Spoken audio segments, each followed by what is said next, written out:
Welcome to this week's episode of the Asset Mindset Podcast. We're super excited for our guest today. We have Seth Hood. He's a business owner, he's a bodybuilder, and he's also been through a lot of challenges recently, and we're excited to kind of dive into some of those things. So, Jordan, how you doing, man? Doing good. Just recovering from our recent venture. Ben and I ran a marathon this last weekend, and it was just what you could expect out of a marathon. So it was good. It's been good. We're recovering. Nice. There we go. First marathon? It was. I think this is both of our first ones, actually. Let's go. Yeah. That's awesome. So Congrats. hopefully we'll do a couple more. We've talked about it. At least one more. Yeah, So- following your first marathon is always pretty rough. Yeah, no kidding. It was good. I'm glad. We both finished really well. We had some buddies that finished. We had, it was good. It was good. So Nice. That's awesome. So, Seth, can walk us through a little bit of your background. We know you grew up in California, obviously went to high school, went to college, and then started a business, and where you are today now. So if you could just walk us through that. I mean, obviously we haven't heard a lot about it, so. Yeah, so I was born and raised in California, in Central Valley, so about 2 hours north of LA, between Fresno and Bakersfield area. And I was always the smallest kid growing up, by far. And so I actually entered high school at 94 pounds. So I was definitely a little guy, and I was really big into athletics and sports. I started playing football in the 4th grade. Again, definitely the smallest kid on my team. So much so that my 7th grade year, there was actually a weight limit of like 70 pounds. And I didn't make the weight limit my 7th grade year. And I remember leading up to that, every single time I would be chugging these like bulk powder drinks. My grandma would throw tons of Oreos in there and like crazy stuff to try to help me gain weight. I even went as far as like getting these huge fishing weights and putting them in my football pants, but still too small. And from that, I ended up playing football and wrestling throughout high school. In that time, ended up wrestling in college. Went to Fresno City College. We had a really, really solid program. We won the dual meet state championship in California. And our coach was a D1 national champ, Paul Keesaw. Went to Cal State Bakersfield. Absolute stud. And then I ended up getting a scholarship to wrestle in college in Nebraska. It was a small private school called Doane University. And what's funny is the community college I went to was about 25,000 students. And the university I went to in Nebraska was about 1,000. So had a pretty big difference in experience from both of those schools, but I really enjoyed it. Got to wrestle all the way through college. Got my schooling paid for. And growing up, like Ben mentioned, I've had a lot of challenges in life, and early on and a lot recently too. And so growing up, right around my junior year, my mom ended up getting diagnosed with cancer, and she was out of work for about a year, and she was about to go back to work. She started to feel better, and I remember I was in 2 days for football, and me and my buddy just got done from I was raised by a single mom, by the way, so she was always at work outside other than this year. So it wasn't super out of the ordinary that she would be up by like 3, 4 a.m., come back home after it's dark after I came home. And so this one day I came home from one of my football practices in the morning. She wasn't home, which wasn't anything out of the ordinary. Then the next day, my grandma drives down to town and tells me that my mom had a stroke. And after that, they found a brain tumor and 2 other types of cancer. And it's obviously pretty devastating to begin with, but especially that being my only alive parent at the time. And so, man, there was a lot of challenge in that time, and with the stroke, it actually left her left side paralyzed. And fast forward a lot of years, before I fast forward, there was a lot of people. She was a nurse, an RN at first a hospital and then a prison in California, high security prison, and a lot of her coworkers did not think she was going to survive like more than a year. Fast forward 10 years, she had actually been bedridden that entire time for about 10 years. And just very interesting because I ended up getting into sales, so I feel like I was really good at communication. One thing I learned about was being interested in other people, asking other people questions, getting them to talk. And it was always very interesting calling back home and not being able to have that same conversation with my mom because I always knew what she was doing. She was in bed, watching TV, in a lot of pain, and yeah, she taught me a lot about hard work though growing up. I feel like that's where I developed a lot of my mentality, a lot of my work ethic.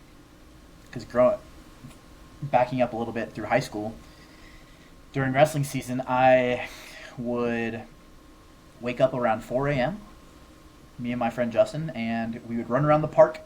I would always have, I know you guys wrestled, so you guys understand, but for the listeners, if you haven't wrestled, done mixed martial arts, there's a thing called cutting weight, which, man, a lot of mixed emotions. It's essentially when you lose an extreme amount of weight in a very quick amount of time to make a certain weight limit, so you can be the bigger person in a smaller weight class. And I remember running around the park every day at 4 a.m. with like a trash bag on to try to sweat, with like 2 sweatshirts on, 2 pairs of sweats. Then after that, I would go to 00 period, which was weightlifting for football. Started at like 6:15 a.m. And for me, this wasn't that big of a deal because, again, I would see my mom, like, she would be gone before I even woke up in the morning. And I was waking up at 4 a.m. And I would go lift weights. I feel like I don't know what it was. I know part was from my mom, but maybe because I was so small, I feel like I had to put more work in than everyone else to even get even with everyone around me. So I really do believe I was always the hardest worker on all my teams. And I put that same effort into weightlifting. And weightlifting was, for me, the single biggest thing that not only increased my performance on the field and on the mat, but also increased my confidence, my mental clarity, my just how I went about life. And with that, I just saw tons of gains in my confidence and performance. And I was still not very good at the nutrition side of things. So starting my junior year of high school is when I started getting more into the nutrition side, because that year was the worst year I ever had with cutting weight. I, on average, would come in on Monday after their weekend 12 pounds overweight. The least that year was 9 pounds over. The most I gained in like a day and a half was 20 pounds. And I had to lose that in like 6 days after, which, not good. And so, but again, I just put a lot of work in, and because I end up qualifying for the state tournament in California 3 years, I got top 12 in the state. One away from placing, so close. And I ended up getting team captain for wrestling three out of the 4 years. And yeah, that led me to wrestling in college. When I wrestled at Fresno City, I really didn't feel like I belonged on that team because I was surrounded by California state champs, state placers. My coach was a D1 national champ. Was definitely not the best on that team by far, but I still did pretty well. And then my last year, I earned the team captain award, which is still to this day probably my most accomplished award in my mind. Because again, I don't think I was the best on that team, but there was something that told them that I was the team captain. Very blessed for that. And my sophomore year of college. By the way, I know I'm talking a lot, so feel free to stop me whenever. My sophomore year of college, my dad actually passed away from heart disease, and he wasn't in my life a ton, so it wasn't like a huge hit to my day to day life. For me, it was more so just knowing I was never gonna have that opportunity to really get to know him throughout life. Um, and so, yeah, that was not being raised by a dad in my life. I kind of just sought out that leadership and that father figure from other sources, and because my mom was always working doubles, she was working a ton. I was kind of raised by a lot of different families, which I think actually helped me in a lot of ways. Being really independent, learning how to connect with a lot of different types of people, learning how to make different types of people like trust and like me really quick. And yeah, so he was very involved in drugs, and he was actually in jail in Arizona whenever he passed away. And so fast forward, got a scholarship to wrestle in Nebraska, went there. Although, I mean, the people in Nebraska are super chill, but if you haven't been there, just honestly fly on over it. It's like, you're not missing much. It was like -5 degrees the day I got there. And I feel like I did pretty well when I was in Nebraska. I joined a fraternity when I was there, and within a year, I actually went up to be the top person in our fraternity, like the highest position.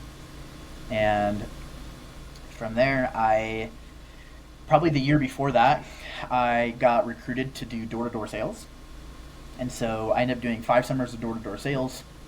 Did pretty good, decent my first summer, and then I kind of progressed every single year from there to my last year. Very blessed that I just had really good mentors around me, really good people to teach me and help me. But my last year, I did really well and was in the top 1% of about 200,000 salespeople in this company's 168-year history. The company was actually founded in 1855, crazy enough. So, ADT or Terminix? no, it was a company called Southwestern Advantage. Oh, We actually nice. sold educational resources. Oh, nice. Oh, Door to you guys door. did the books? Encyclopedias? So that's what, yeah. I guess you can say that. It's to help kids save time with. It's for high school seniors all the way down to early learning stuff. So SAT, ACT prep down to early reading stuff, and then stuff to help kids save time with their schoolwork. Help parents help the kids with their homework, save them time. So just a resource in the home for them. Yeah, that's pretty cool. Mm-hmm. Seth, something I kind of wanted to touch on a little bit. So you talked a lot about like your growing up phase in life, and something that I've been thinking about a lot, especially like because I've, obviously been out of the house for like 10 years, but it just really growing up, it never occurred to me like what I was learning and how other households were different. Like being out of the house, I just see like, oh, like not every family operates the way that mine did, and like not everybody went through the same things that I went through. So what do you think were like the biggest lessons or skills that you learned growing up being, part of a one parent household, and, having your mom work so hard and kind of going through all those things? Yeah, that's a great question. And I feel like my journey is somewhat unique in the sense that I had the experience of being raised by a single mom. So I saw a lot of the sacrifice that had to be made to just put food on the table and have a roof over our heads. And we all know that California is not cheap, so she really hustled. So I mentioned this a couple times, but I think work ethic is the number one thing that she instilled in me. And just learning to make sacrifices and knowing what's important. And so I had that experience where I was raised by a single mom, and I also had the experience where being raised by all these different families and seeing all these different ways of people being raised. And I feel like you kind of mentioned it too, Ben, where it's just like I learned, it's like, oh, the way I was raised is not the way everyone else was raised. And I think that just kind of opened my mind to. It's kind of like whenever you first travel out of your state or you travel out of the country, right? Where at first you're in a bubble. You kind of think that everyone was raised the way you were raised, everyone lives this way, everyone thinks this way, everyone does life this way. But the moment you travel, it's just like, oh, people live completely different lives. People, from day-to-day life to the opportunities to the resources that are handy to thought, like overall thought processes. And I think I was just very blessed to experience that and be exposed to that from a very, very young age. Like, I can think of 10 families very quickly off the top of my head that I was essentially raised by. And this is in like elementary school, middle school, high school. And so, yeah, it just opened my eyes to different possibilities. And then being raised by the single mom taught me a lot of work ethic.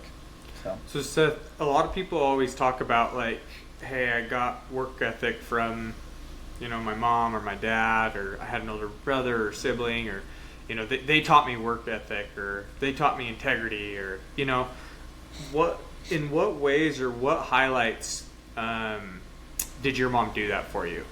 Because I think there's a lot more there than just, hey, she taught me work ethic, right? Like, yeah, she did, but there had to have been, I imagine, some poignant moments that really are probably still almost like highlights that you replay in your head when you're starting a business or struggling with a relationship or looking for another, opportunity, that you're like, hey, this highlight reel of, work ethic is going to kick on, and that, triggers the memory with my mom. What are some of those, or in what ways did she really teach you work ethic? I mean, obviously, the fact that she was out there still grinding with, post stroke and a brain tumor is obviously incredible enough as it is. But are there additional moments that you were like, dude, these right here, like, this is where I'm going to put my mom on the pedestal in lights and like really highlight her? Are there any of those for you? It's a great question. And it doesn't really need to be big things, right? Like for example, there's tiny things, right? Like my dad, I went and served a 2-year church mission, and when I came home, like the way that he got mad at me was not the way he got mad at me before my 2-year mission. Like, you know what I mean? That in itself was like, holy smokes, like people can truly change their hearts. People can improve and be better, and like that's an incredible thing to me that still I look back, it's a highlight reel for me that I'm like, I need to be better in that way. So I mean, I guess I probably did more of a disservice by saying, is there this magnificent moment? To me, those are magnificent, those little tiny things that it's like nobody's gonna look at that, but it's like that has changed me as a human being for the rest of my life. You know what I mean? Yeah, I think it's an overall thought, but also specific little memories of, and I kind of mentioned this very briefly, but when I was like running around the park when it was like 4 a.m. and I'd wake up, not every day, but the days where like I would be walking out of the door and I would see her car is like not even there and she was already gone. Those were the moments that just stuck to me in my mind of like, man, I thought I was out here working hard, but my mom left at like 3 freaking a.m. to go to work to support us and help us just live the lifestyle that we have. And she was a huge support in my life. Like she although she'd worked a lot, she would still make it to my football games. She would still make it to my wrestling matches. She wouldn't go to she wouldn't go to a lot of the tournaments because those were pretty far away, but my home dual meets, like she would go to those. My home football games, she'd go to those. And she was just always like asking me, she was just always caring about how I felt and how I felt I did on the field. And she always propped me up and hyped me up, and she was just very supportive in those ways, verbally, as well as just like showing up when she needed to show up, when she was able to. I know she wasn't able to show up every single moment and every single competition, but it stood out to me enough where it's like she was able to put in that work, but she was also able to show up for me when she needed to. Yeah. Ed Milet talks about this concept of things that are caught rather than taught. And that's something that sounds like your mom's very similar to mine. I mean, like, there's just those moments that you'll always remember her showing up, and it doesn't need to be physically. Like, the presence of her being there, for me, and I'm sure was the same for you, wasn't as important as just she showed up as a incredible human being in my life, and it sounds like she's done the same for you, that's awesome. That's really cool. Yeah. And another thing, I was actually thinking about this past week. Especially as a single parent. I don't mean to interrupt you, but the fact that there was nobody else helping her, right? So it's like, it wasn't just like she goes to work like my mom goes to work, or Ben's mom goes to work for that, or any, it's like they also have another spouse helping them. Yours did not. She was by herself. Yeah. Like, she was taking on all of that within herself. Like, that's an incredible woman. Yeah. And she was married again for probably 7-ish years, but then they got a divorce. So I had a stepdad and stepbrother, stepsister for a few years. But yeah, the majority of the time by herself. And one thing that she blessed me with, which this is another thing I learned when I was getting raised by all these different families, is there's a lot of different parenting styles. And for a lot of my friends, their parents were very strict. And for some of them that worked. My mom was the most opposite, as far as you possibly can go on the other side, where she blessed me with a very long leash, I guess you can say. Like, I was given so much freedom growing up.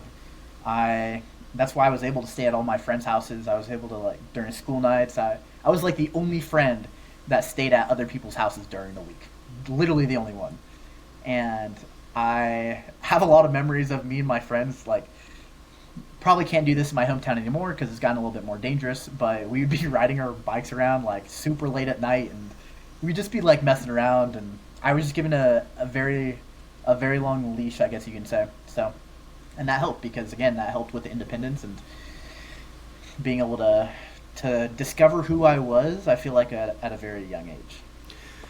So, Seth, I want to ask you really quick, transition more into the work side of things. Obviously, your mom's played a major role in there, and there's been other families that have, but walk us through the first business or the first one or two businesses that you started, and you can feel free to share, how those influences have helped you or whatnot, but I think it would be good for us to get a better understanding of, the first venture. I mean, obviously you've done sales and stuff, so you had that experience, but I would love to hear how all these things come together. I would love to hear how the sales, the wrestling, the mother, the single, you're by yourself as growing up, a little bit of, siblings here and there, but more or less, I want to hear how these things come together and basically harness you into, I'm going to go and make something great here. Can you talk us and walk us through that? Yeah. So my freshman or sophomore year of college, I got introduced to network marketing, and there's a company called Vima. It was like healthy energy drinks, liquid supplements, stuff like that. And that was really the first moment that I started to think about owning my own business, because it was the biggest thing I got out of network marketing was, first, teaching me that I want to live my life on my own terms, and second, just putting myself around very quality people. That's when I started becoming very growth minded, started very intentionally doing personal development. I was not a big reader growing up at all. I did pretty well in school, but that was the first time I really started to read, started to listen to podcasts, like really just pouring into my mind as well as my body. And that's when I started wanting to own a business. I didn't know exactly what it was going to be in, but the light bulb kind of turned on for me. And so I did network marketing for about 2 years, and I feel like I learned so much about just communication, again, personal development, putting myself around the right types of people. And I started to get to travel more for these different conferences.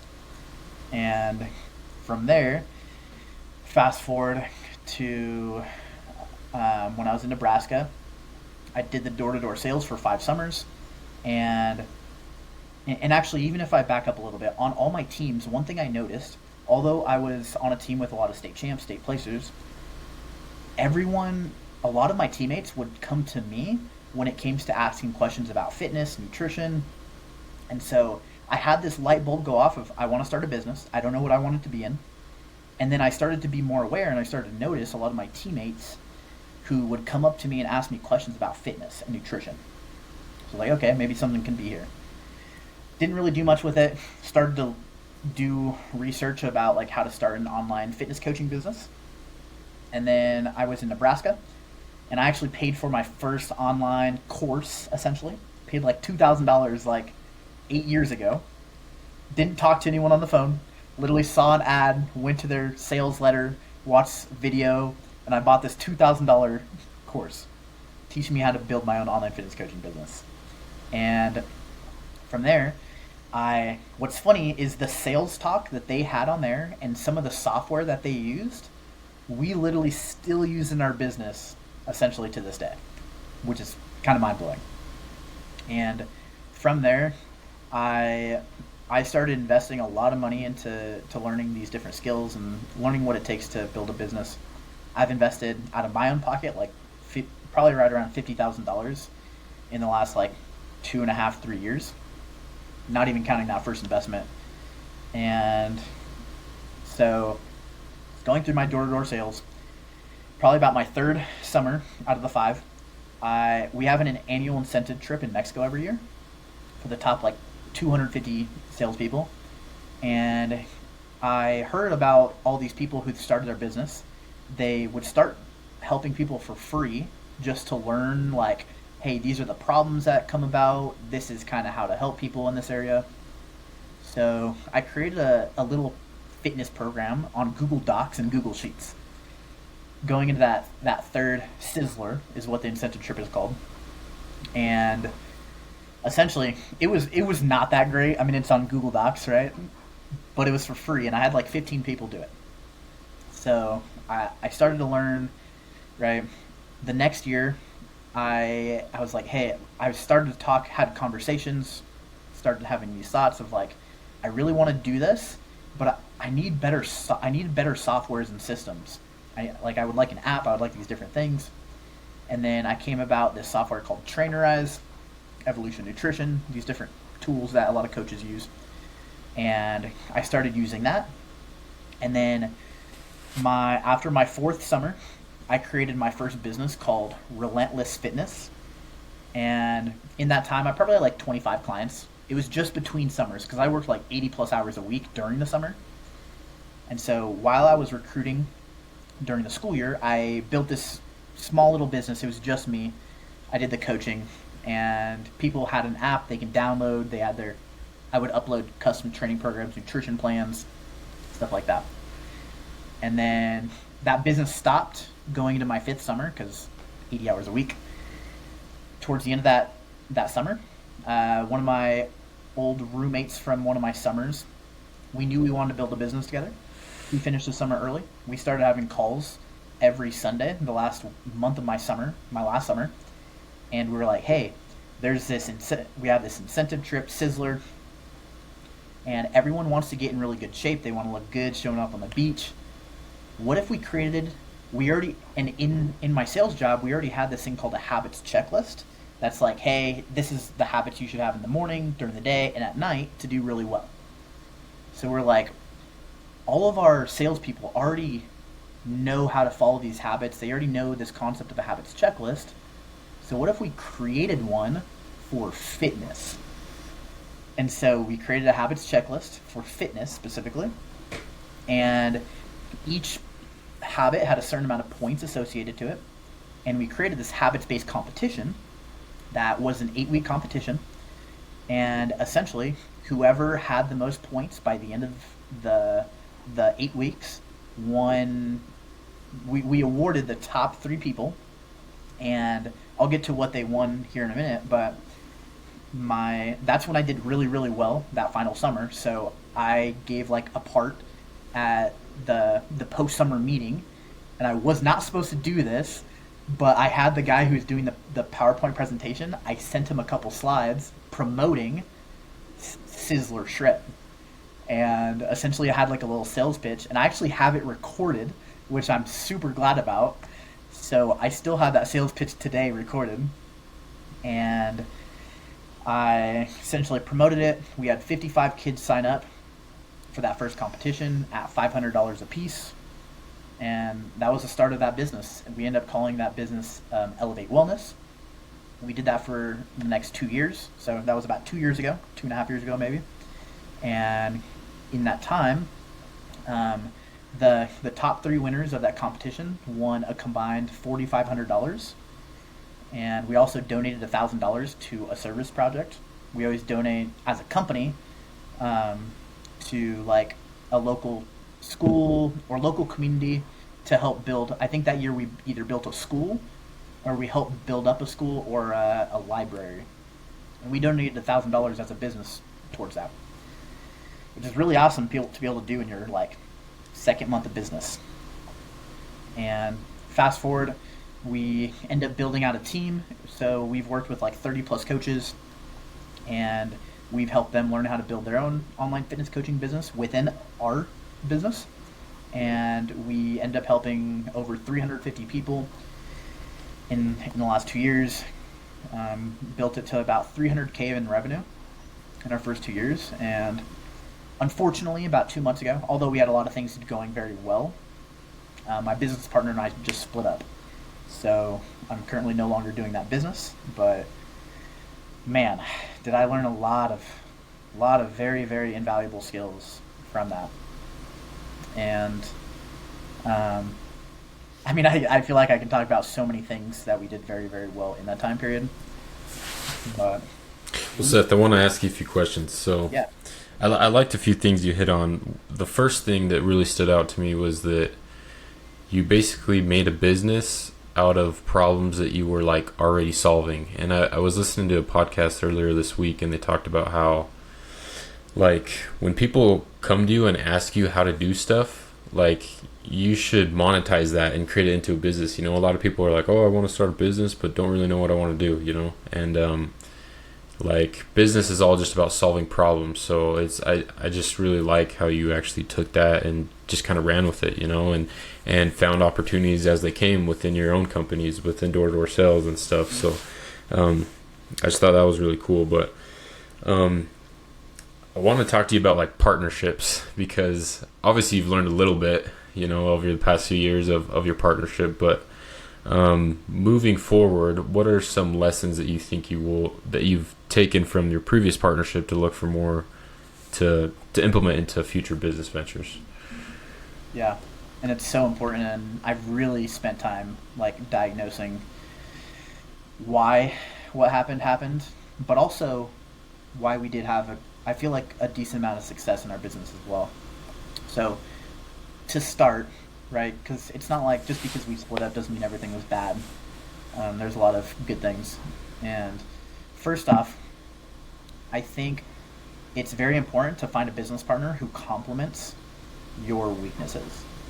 So for myself, I'm a very big picture thinker. I feel like I'm very good at the sales and marketing aspect.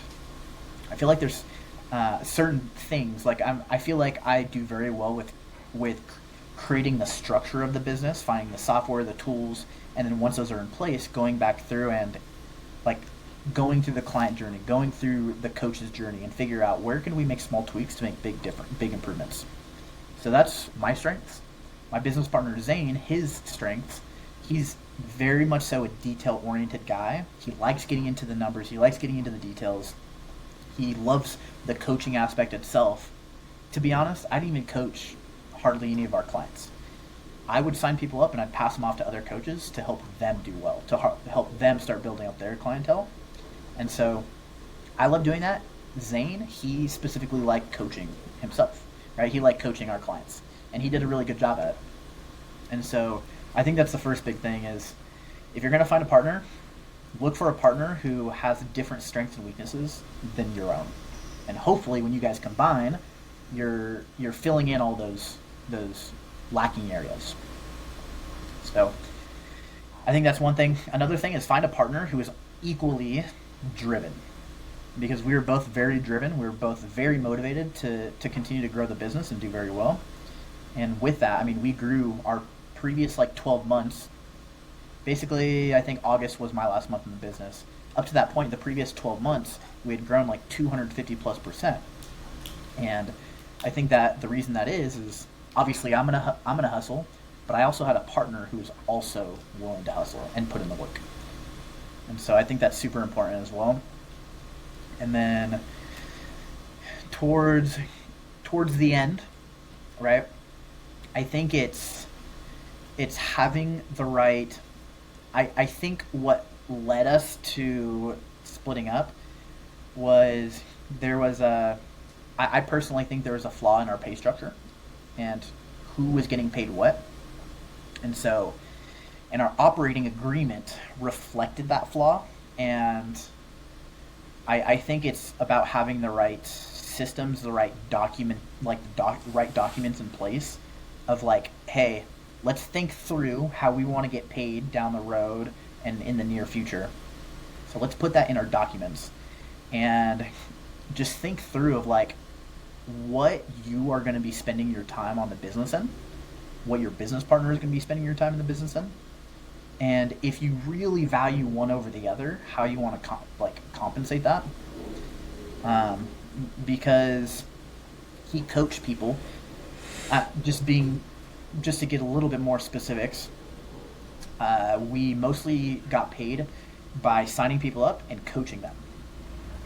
Well, I didn't coach anyone, hardly.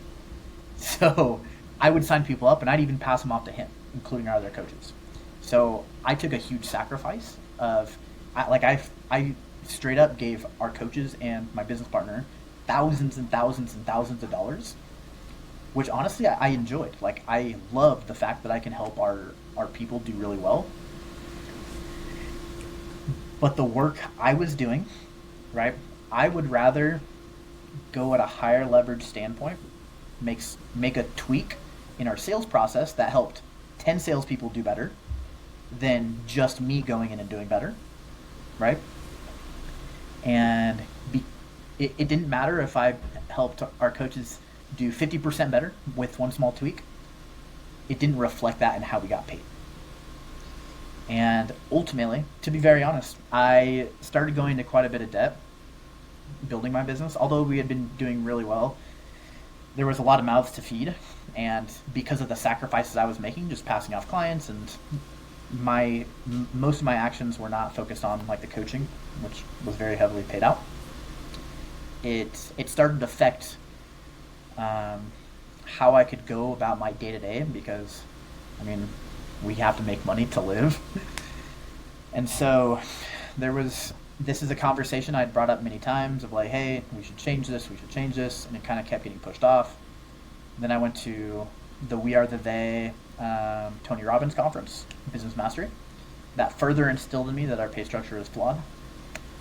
And it wasn't that the way I thought and the way he thought was right or wrong, either or. They were just different. They just weren't the same. He wanted to get paid more as an employee, and I wanted to get paid more as a business owner. Both work, but very different routes. And I think those are some of the biggest things that led to the downfall of our partnership. Yeah. Yeah. No, one thing that Ben and I have talked a lot about, because we do a lot of things on the side as well, together, and it's tricky to, there's a guy who I gotta be careful about how I say it, because there's a lot of things I disagree with, and unfortunately don't think are done right. But there is one thing from this individual, and it just shows that you can find the good or something good in everybody. That this particular individual had kind of taught me, and basically it was, you need to start with the end in mind. If you're a one-man crew, two-man, three, whatever, mom and pop type of deal, you need to start implementing the pay, the structure, the habits, the routines, the softwares. You need to, to some degree, as if you were doing what you see yourself doing 2, 3, 5, 10 years from then, right? Mm-hmm. And obviously to some of that, it's like, I'm not going to go and, buy a software that outweighs what we're bringing in right now. But I need to have and basically put ourselves on a playing field that allows for that. And that's a very difficult thing to do with partnerships, is starting with the end in mind and doing those things that you see yourself doing or doing when it is fully operational and it is operating at the level in which you envisioned it before you even started it. Mm-hmm. And so partnerships are extremely difficult. I like a few things that you said there, that both of you guys, there was no right or wrong. There's just two different ways of doing it that both probably worked. Both of them probably would work, right?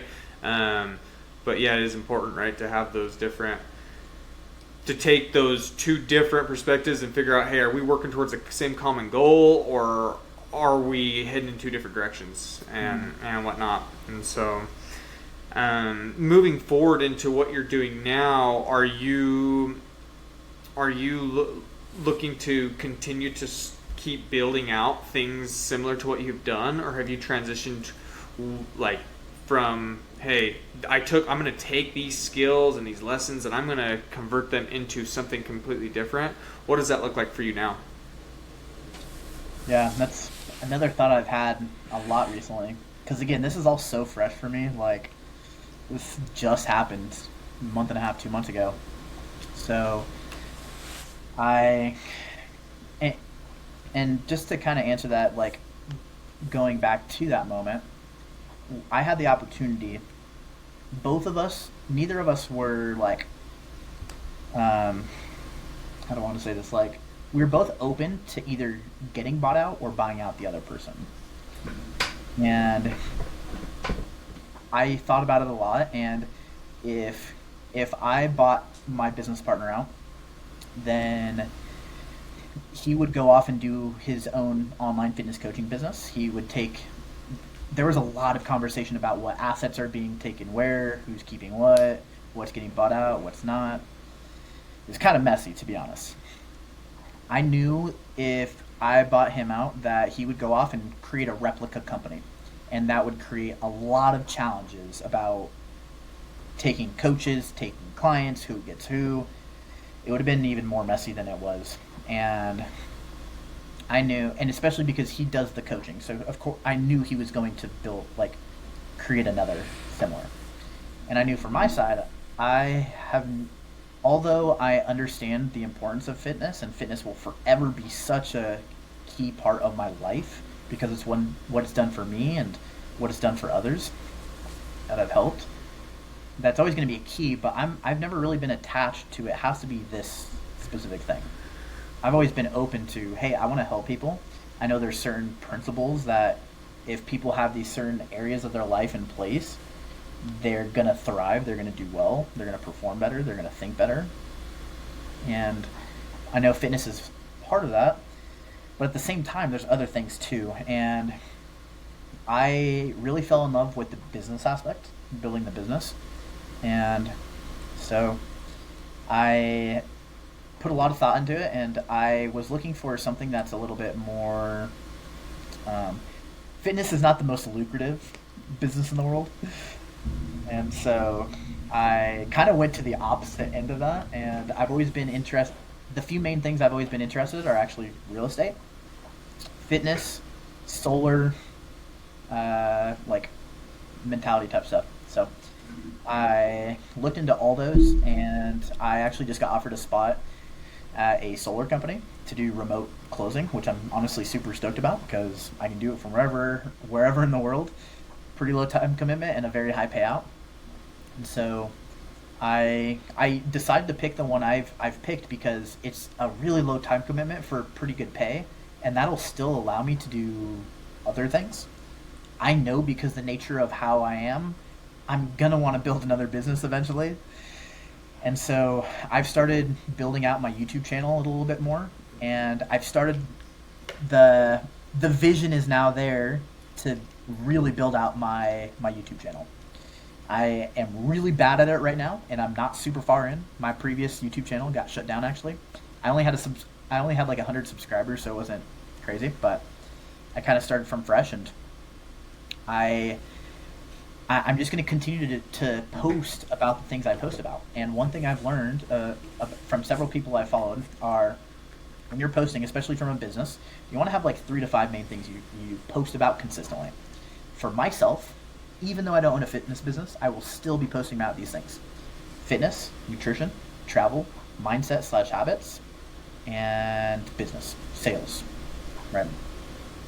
And so I don't know what it's going to be, and I think this is something that's helped me do well too in other areas, because it's like I have a lot of people say to create this very specific vision, and you guys might disagree with me. I don't know. I feel like a lot of people disagree with this, but a lot of people mention you got to have this super clear vision on what it is, right? If I look back in my life, though, I never knew I was going to do door-to-door sales.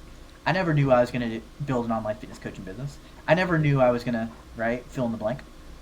But what I did know is I was going to help people create tons of energy and confidence. I knew I was going to do something. I've always wanted to do something that I wake up and am super excited to do. I knew I was going to have incredible people around me in my life that were going to push me to become better and better.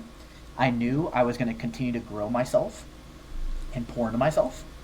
And I was going to, by the time I get to my deathbed, I was going to look back on my life and be very proud of the life that I lived. And I was going to impact a lot of people. And why I don't like the super, super clear vision, at least in the long run, sure, there's going to be things shorter term you're more clear about. But I know when I'm super clear on those things, the intangibles, what I want out of what I'm doing, things reveal themselves to me in life that I never would have seen coming that help me live out those things. And so, to answer your question better, Jordan, I don't know if I'm going to start another fitness business. It's definitely been a thought in my mind. Maybe if I do, maybe it'll be somewhat similar. Maybe it's not. Maybe it's going to be more hands-off. Maybe it'll just be more on the YouTube side of things, more on the digital product side of things, more on. I've even thought about, because like I feel like what I did very well in our business, that listened to a lot of other business owners, that I feel like I've done even better than a lot of way more successful business owners than I am. I feel like I've learned how to take a business from using Google Docs and Google Sheets to creating very, very solid and smooth structure of a business, so it operates without me having to operate in every little aspect. So I've even thought about maybe teaching people who want to start a business on how to start their business. Maybe I do that hands-on in a business. Maybe I'm just doing that through teaching through YouTube. I don't know in this moment, but I do know it's going to get revealed to me. Yeah. No, that's awesome. It's cool. Well, Seth, man, it's been awesome having you on here. A lot of content that you shared with us, I believe is, great stuff for us, for people that listen in. And I wanted to know, so the YouTube channel, for, people that want to go and follow you and kind of learn more about you and stuff, where can they do that at? Yeah, the place where I've mostly posted in the past is my Instagram. And that's at Seth Hood, SETHHOOD. And I actually have to look at my YouTube because I don't even know what it is. Sweet, I'll get you on the Instagram, man. Yeah, I think my YouTube is also at Seth Hood. It looks like. Seth, you've done a great job of growing your Instagram. I mean, obviously, and obviously we're looking to build audiences too, but I like what you said. Just like pick 3 things and post a lot about them. And I'm guessing that's how you probably built a good Instagram audience. Yeah. So I can actually send you guys a thing. I have a whole thing typed out in my notes that goes over what I've focused on these last couple years. But that's one of them, right? You have these few main topics. Another thing is while you're posting about these things, you're just cycling through posting about those. While you're posting about them, you can post about them in an entertaining way, inspirational, or educational. I'll say and or. You can obviously do multiple in one post.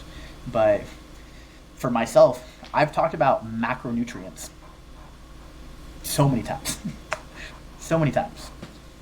But I'll continue to post about it in different ways. Like one time could be a funny way, one time could be an educational way, one time could be an inspirational way of like, hey, if you learn how to hit your macros like this, then this is what you're gonna be able to live like, right? And it's like, and so over time, it's just finding those 3 to 5 main topics, posting about them in those 3 different types of ways, and then really asking yourself every time you're about to post, who am I making this content for?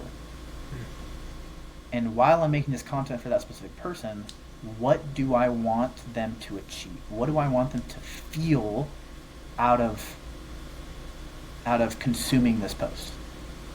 And I feel like I've gotten really good about that on Instagram, and I'm really excited to learn how to do that better on YouTube. I'm currently not great at YouTube at all, so I'm super excited to kind of take that same skill, honestly just take the same principles I've applied to every area of my life. One of the things I didn't get to talk about in this podcast was my physique competition. My first physique competition I did about 2.5 years ago.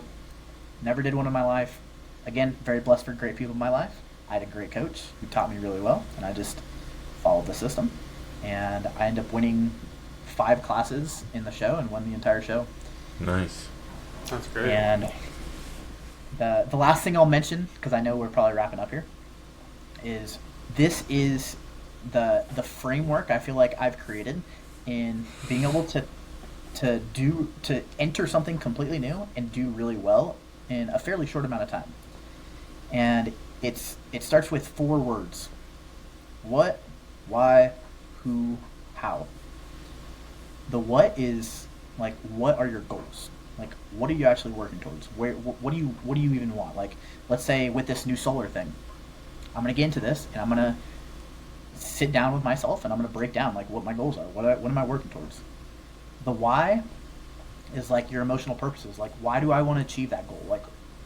Like what's the purpose? Why do I want to achieve that? Right? Because challenges will come regardless. Challenges will come no matter what. And when they do come, what is the thing? Why are you going to push past those challenges? The who is who has already accomplished what I want to accomplish. Chances are there's probably someone out there who's already done what you want to do. And so who are those people?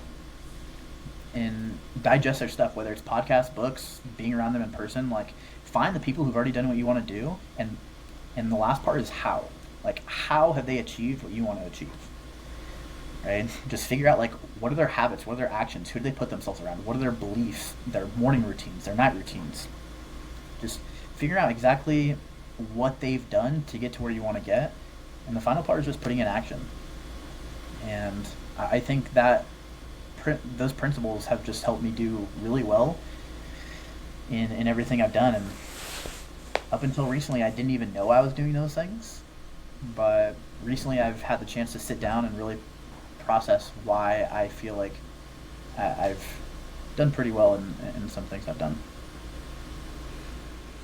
Seth, that's awesome, man. And super excited to continue to follow your journey, because even now, just seeing like the things you've learned, the structure, the operations you've put in place, like, I just know you're going to go far and do good things. And it kind of seems like right now you've gone over some speed bumps here and there, but it's just all part of having success. So I'm excited for you, man. That's awesome. For sure. And the last thing I want to say here, I know this is the second time I've said that, but no, you're good. Bless her soul, but just a week ago, my mom actually passed away. And so I just want to dedicate this podcast and the next several podcasts I'll be on to her, celebrating her life. Her name's Cassie. She's a stud. She's awesome. She taught me so many things. And it's been a lot of emotions recently, but I've just done my best to experience those feelings in the moment and let them pass naturally. And it's kind of interesting not having an alive parent anymore, but I know she was a big reason why I did a lot of the things I've done these last several years, and I'm going to continue to do that and make her very proud. That's incredible. I mean, I'm sure you're already doing that, and you'll continue to do that. Absolutely. Thank you, Seth. For sure. I appreciate you guys. Thanks, man.